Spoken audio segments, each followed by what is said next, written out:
Saudara-saudariku, alhamdulillah kita masih diberikan kesempatan untuk beribadah dan mempelajari sebagian dari tuntunan syariat agama kita di masjid ini. Semoga seluruh niat kita diikhlaskan oleh Allah Subhanahu wa taala, karena seluruh ibadah akan bergantung kepada niatnya.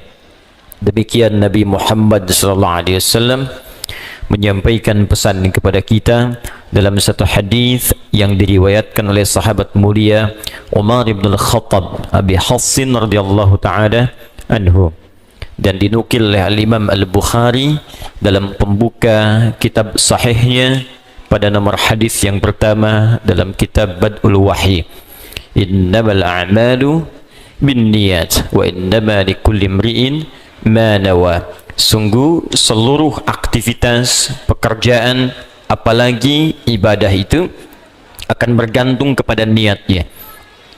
Ini setidaknya memiliki dua makna utama.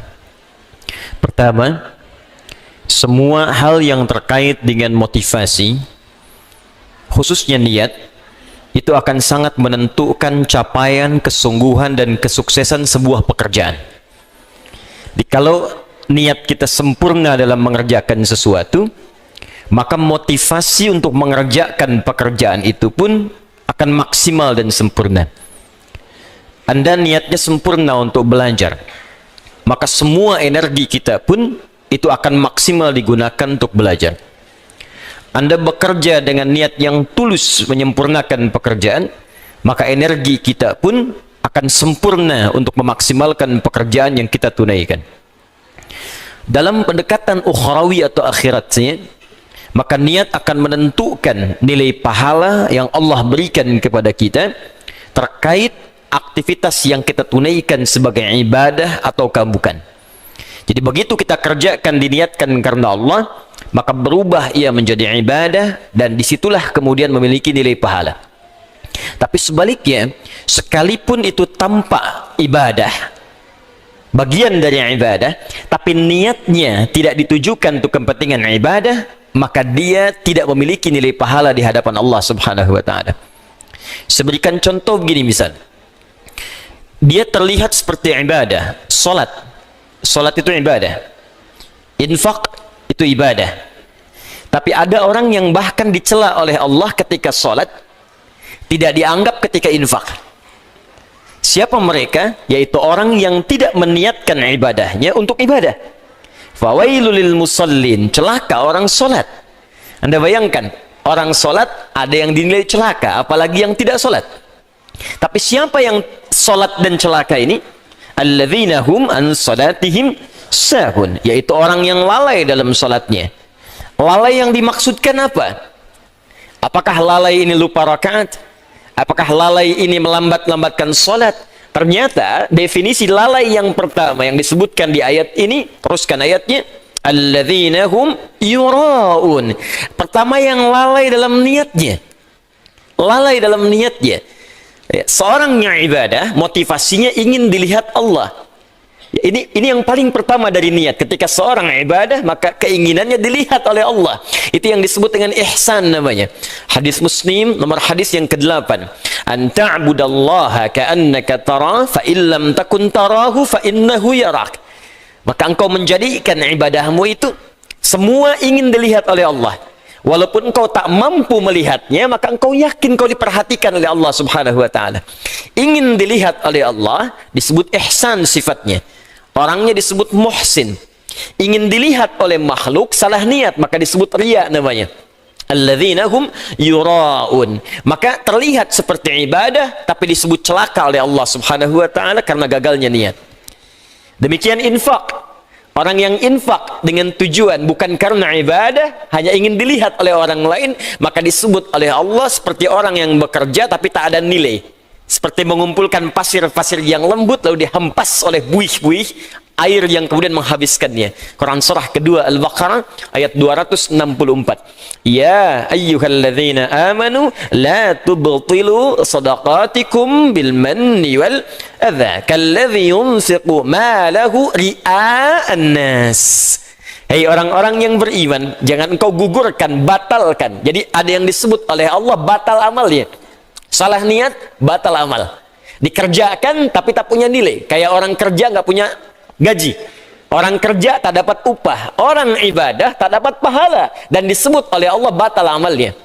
Seperti orang infak yang mengerjakan infaknya disertai dengan perbuatan yang merusak. Apa diantaranya? Orang infak yang ria ingin dilihat oleh orang lain. Demikian hal pertama yang kita kerjakan dalam setiap aktivitas, niatkan semua pekerjaan kita karena Allah Subhanahu wa taala, termasuk dalam mengikuti ta'lim yang kita hadirkan pada malam hari ini. Dengan niat yang ikhlas maka sempurna ilmu akan diberikan kepada kita. Dan dengan niat yang ikhlas karena Allah, tingkatkan takwa kepada Allah, maka akan dipermudah kita untuk menangkap dan mengamalkan pengetahuan yang kita pelajari. Itu yang dimaksudkan di intisari Quran surah kedua Al-Baqarah di akhir ayat 282. Wattaqullah wa yu'allimukumullah. Tingkatkan takwamu kepada Allah. Awal meningkatkan takwa kepada Allah memperbaiki niat. Ketika takwa ditingkatkan, wa yu'allimukumullah, maka Allah akan menambahkan padamu tambahan-tambahan pengetahuan. Semoga Allah memberikan kemudahan pada kita pada setiap apa yang kita pelajari. Kita memulai dengan mendoakan saudara-saudari kita, semoga yang sampai malam hari ini belum beriman kepada Allah, dikuatkan jiwanya untuk bersyahadat sebelum ia wafat kembali kepada Allah Subhanahu wa taala. Semoga para pelaku maksiat pada malam hari ini disadarkan hatinya dan mau bertobat, dan semoga kita bersama mereka wafat dalam keadaan husnul khatimah insyaallah. Yang pertama, kita mesti sadar bahwa anatomi tubuh manusia itu terdiri dari 3 bagian. Ini yang diinfokan dalam Al-Quran. Ada fisik, jasad, ada akal, ada roh. Ingat betul ini. Mungkin yang dipelajari di biologi, di kedokteran itu hanya fokus kepada fisik saja, anatomi fisik. Yang dipelajari di pengetahuan anatomi akal. Sedangkan roh tempatnya bukan di pelajaran formal, tempatnya bukan di bidang kesehatan fisik. Ini terkait dengan nilai-nilai spiritual. Sedangkan penyakit biasanya menghantam pada 2 di antara 3 ini. Kalau bukan pada fisik, maka dia menghantam pada roh. Itu yang saling terkait berkelindan. Kalau penyakit akal, biasanya sifat penyakitnya datang dengan sifat malas. Malas baca, malas belajar, ya, malas mengkaji. Itu penyakit akal. Karena setiap bagian anatomi tubuh ini butuh masukan. Dia harus punya karbohidratnya, punya proteinnya, punya vitaminnya. Butuh masukan supaya dia berkembang dan kuat. Ya, fisik kita butuh makan. Maka turun ayat-ayat dalam Al-Quran seperti apa mengarahkan fisik untuk mendapatkan masukan-masukan yang terbaik untuk fisik. Quran surah kedua misalnya ayat 168, ayat 172, ya, dan turunan-turunan yang lainnya. Kata Allah, ya ayyuhan nasu kulu mimma fil ardi halalan thayyiba. Hai semua manusia, jaga fisikmu, cari makan dengan baik. Tak semua yang diinginkan mesti dimakan. Cari yang engkau butuhkan, membuat fisikmu sehat dengan cara yang legal. Jadi kalau tips Al-Quran ingin badannya sehat, badannya kuat, maka kata Allah diantaranya, apa fungsinya? Diturunkan ayat, kata Allah, tidak semua yang diinginkan mesti dimakan. Yang menyehatkan itu yang dikonsumsi. Tapi cari dengan cara yang benar. Jangan sampai Anda dapatkan dengan cara yang menyimpang. Kebutuhan fisik. Akal juga sama. Dia butuh masukan, butuh nutrisi. Tidak diberikan nutrisinya, maka akan tumpul bagian dari otak kita. Maka lemahlah kemudian cara berpikir seseorang, sulit mendapatkan pengetahuan. Apa makanannya? Turun ayat. Quran surah 96 ayat pertama. Iqra bismi rabbikal ladzi khalaq. Membaca bagian dari nutrisi akal. Turun ayat tentang mencari pengetahuan dengan cara yang benar. Quran surah ke-58 ayat 11. Yarfa'illahu alladhina amanu minkum walladhina utul ilma darajat. Allah akan mengangkat derajat seseorang ketika dia memenuhi bagian-bagian kebutuhan hidupnya. Tingkatkan imanmu. Yang kedua, tambahkan pengetahuan. Quran surah ke-9 ayat 122. Wa ma kana al-mu'minuna liyanfiru kaffah falawla nafara min kulli firqatin minhum ta'ifah liyattafaqahu fid din wa liyunziru qaumahum idza raja'u ilaihim la'allahum yahdharun. Kata Allah, ayo belajar sampai paham, sampai mengerti. Kalau sudah pandai, balik ke kampung masing-masing, ajarkan orang di kampung supaya mendapatkan pengetahuan yang serupa. Nutrisi terkait akal.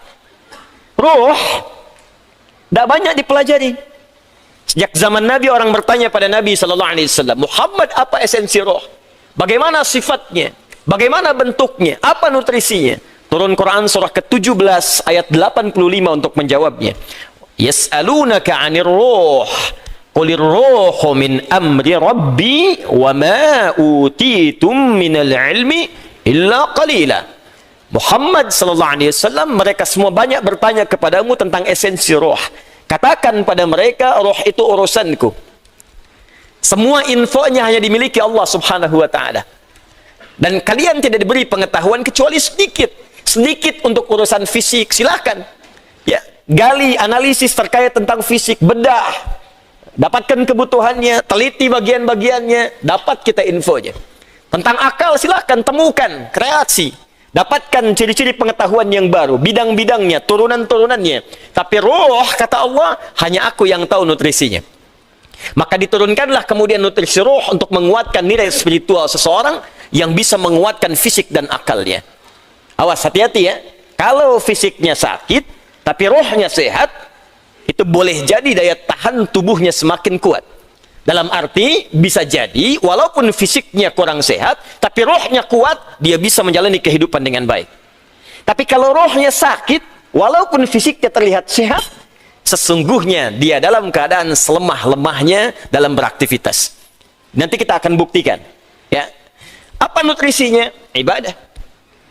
Karena itu tidak ada nutrisi terbaik bagi roh kecuali ibadah. Untuk itulah kita diperintahkan sholat, diperintahkan mengaji, diperintahkan puasa, diperintahkan baca Al-Quran, diperintahkan tahajud. Apa esensinya? Untuk memberikan masukan kepada roh. Karena sekuat-kuatnya fisik, kalau rohnya lemah, maka akan berpengaruh pada ketahanan fisiknya. Saya beri contoh sederhana begini. Fisiknya kelihatan sehat, tidak ada luka, nggak ada masalah, cuma rohnya sakit. Iri hati, dengki, perasaan pesimis, perasaan tak enak hati, itu ketika terjadi menimpa roh, dampaknya pasti akan hadir ke fisik. Sakit iri hati, hatinya rohnya yang sakit, fisiknya kuat. Tapi makan jadi nggak enak. Ketemu orang jadi nggak nyaman. Tidur jadi nggak enak, terbawa ke fisik. Sebaliknya penyakit fisik, kalaupun rohnya bagus, fisiknya kena penyakit, tapi tetap beraktivitas akan tetap semangat. Nabi Ayub itu kan serangan fisiknya kuat. Tapi karena kondisi rohnya kuat, untuk ibadah pun luar biasa. Baru saat kondisi penyakit mengganggu kepada ibadahnya, baru mohon kepada Allah Subhanahu wa taala diberikan kesembuhan. Baik. Karena itu, terkait dengan ini saya ingin memberikan pendekatan-pendekatan spiritual bagaimana kita bisa menguatkan roh sehingga daya tahan tubuh kita untuk terbantu, ya, bisa menguatkan diri dan setidaknya membangun kepercayaan diri agar kita tetap beraktivitas dengan sempurna dan sebaik-baiknya. Ya, kemudian yang kedua saya ingin ajarkan zikir dalam Al-Quran yang bisa menguatkan roh tatkala dilanda penyakit-penyakit semacam yang kita hadapi pada saat ini.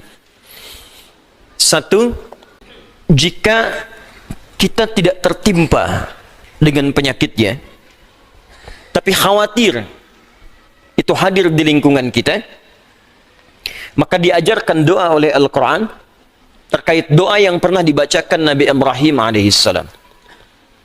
Salah satunya terdapat di Quran surah ke-26 Asy-Syu'ara ayat ke-80.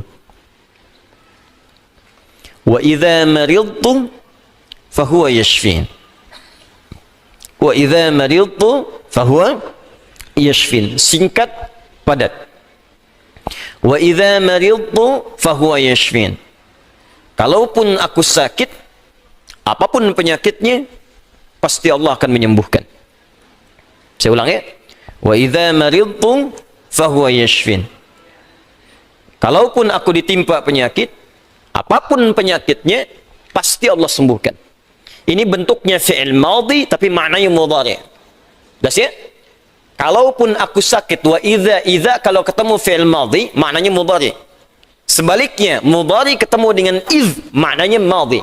Iz yaqulu iz misalnya, iz bertemu dengan fi'il mudhari maknanya madhi. Tapi kalau fi'il madhi bertemu dengan idza, ya, itu maknanya mudhari, akan, belum kejadian. Ya, belum kejadian. Jadi kalau Anda khawatir dengan hal-hal demikian, kata Al-Quran tetap optimis. Tetap semangat. Ya, jadi kalau ada penyakit, ada apapun di sekitaran kita, jangan sampai berhenti beraktivitas. Kalau menjadi epidemi, jadi wabah, kata Nabi, lakukan karantina. Benar yang dikerjakan sekarang. Yang sakit jangan datang ke tempat-tempat perkumpulan, jangan keluar dari wilayah, kata Nabi, tinggal di situ. Yang tak sakit jangan berkunjung ke situ.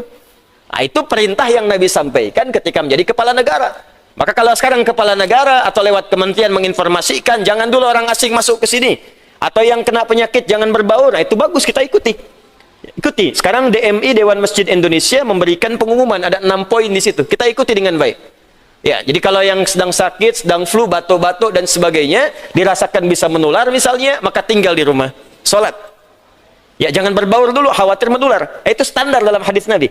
Itu biasa. Tapi kalaupun Anda misalnya berhadapan dengan orang-orang dan belum tahu bagaimana penyebarannya, tindakan preventif penting, silakan mau pakai masker yang lain, tapi keyakinan perlu dibangun. Kata Allah, wa idza maridtu fahuwa yashfin. Yakin. Ingat, ajal tidak terkait dengan penyakit.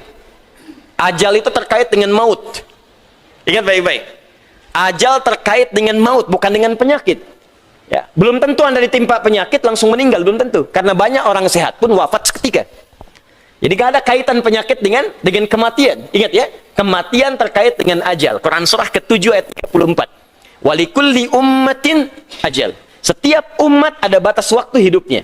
Fa idza jaa ajaluha la yastakhiruna sa'atan wa la yastaqdimun. Kalau sudah tiba ajalnya, maka tak bisa Anda mohon dimajukan, tak bisa pun dimundurkan.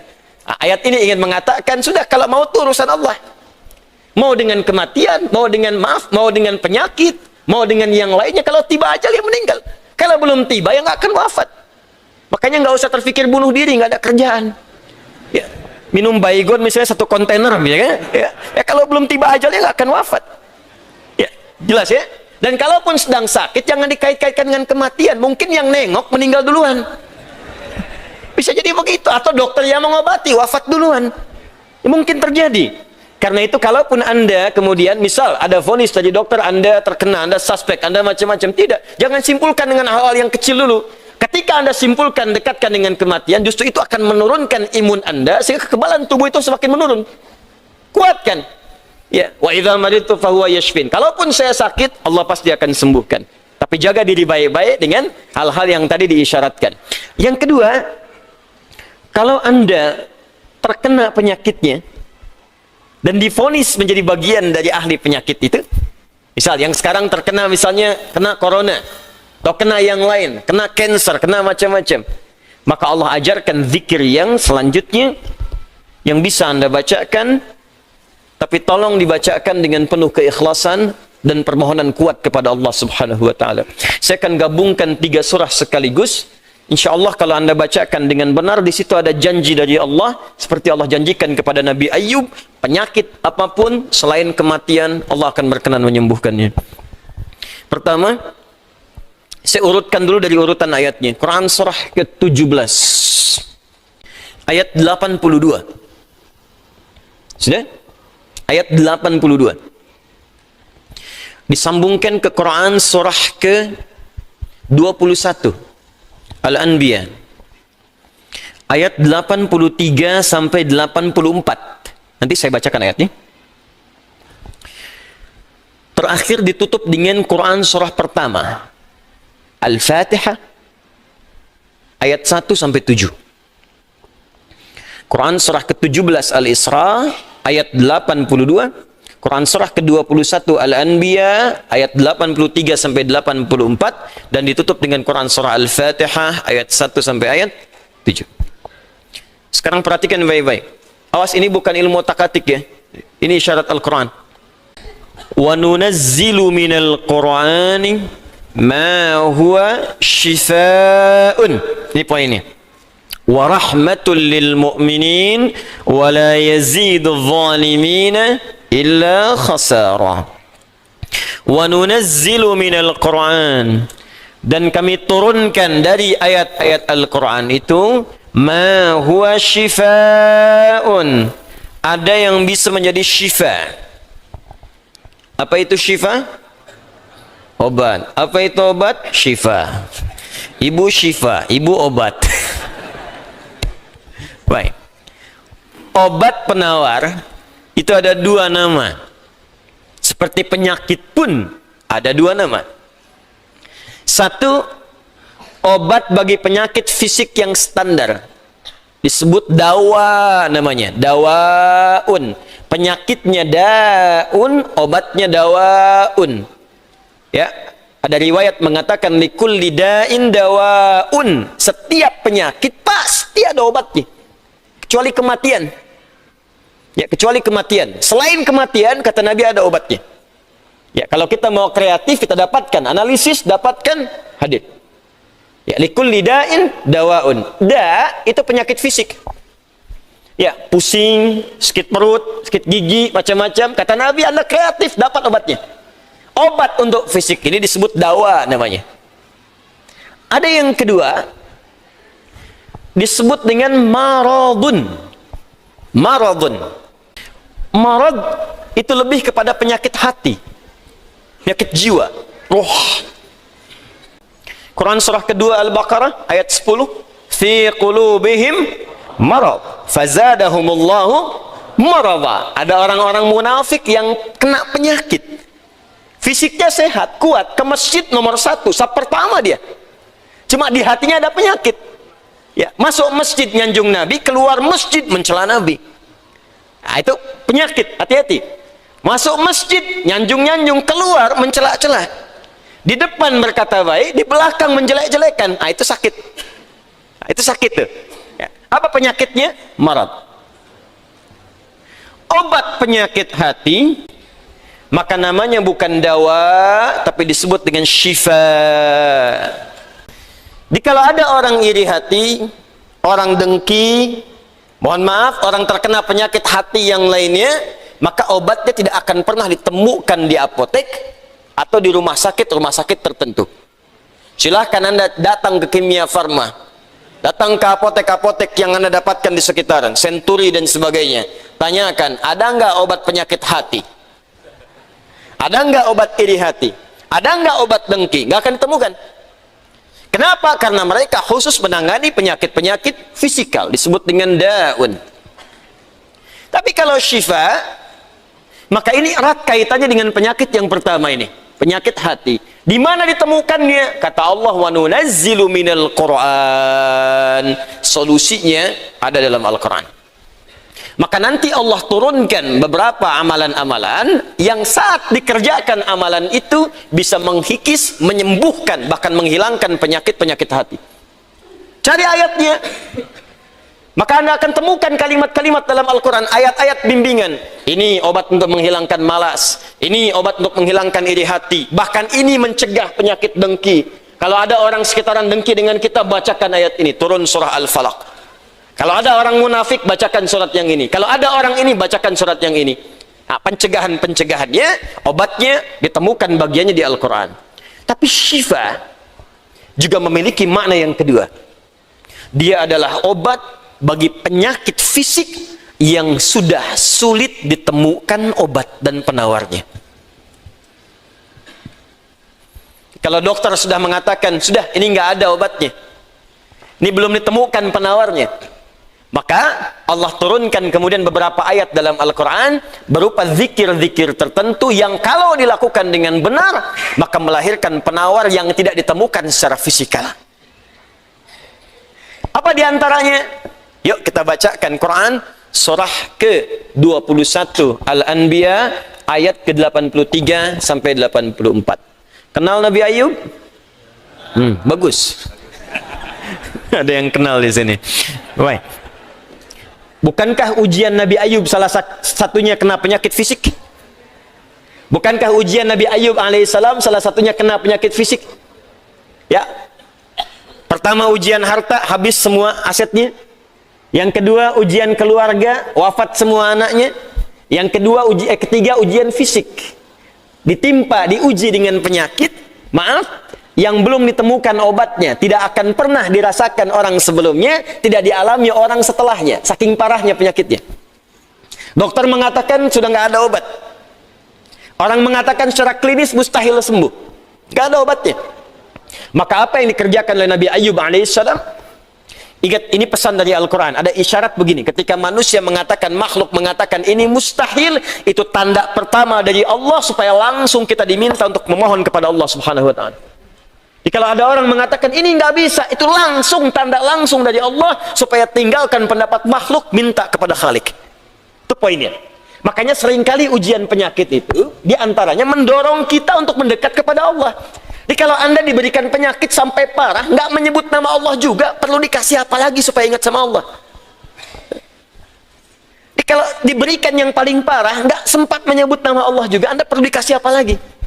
Karena itu seringkali ujian itu, kata Nabi, jika Allah mencintai seorang hamba, diberikan ujian supaya dekat dengan Allah. Innallaha idza ahabba 'abdan ibtala. Allah itu kalau sudah cinta dengan seorang hamba, diberikan ujian supaya ingat, nyebut. Mungkin sebentar lagi wafat, sebut nama Allah, dekatkan diri dengan Allah. Makanya, maaf ya, nikmat kesehatan itu berharga ketika sakit. Ya, syukur nikmat itu datang ketika sakit. Peningkatan ibadah hadir ketika sakit. Begitu diuji, ingat Allah. Nah, ini yang dikerjakan Nabi Ayyub alaihissalam. Begitu penyakitnya sudah mulai mengganggu beliau ibadah, maka perhatikan zikirnya. Amalkan ini, bacakan dengan penuh ketulusan. Wa Ayyuba, dan kami buka kisah Ayyub alaihissalam. Idh nada rabbahu anni massani ad-durru wa anta arhamur rahimin. Ini zikirnya. Anni massani ad-durru wa anta arhamur rahimin. Anda boleh bacakan dari sini. Ya, anni massani ad-durru wa anta arhamur rahimin. Allahumma anni massani ad-durru wa anta arhamur rahimin. Allahumma anni massani ad-durru wa anta arhamur rahimin. Dalam tahajud Anda mohon kepada Allah. Yang divonis misalnya matanya sulit sembuh, yang divonis misalnya ini penyakit gak mungkin sembuh, yang divonis cancer macam-macam, minta Allahumma anni massani ad-durru wa anta arhamur rahimin. Ya Allah, penyakit ini sudah mulai mengganggu saya untuk bisa fokus ibadah kepadamu. Ini kuncinya.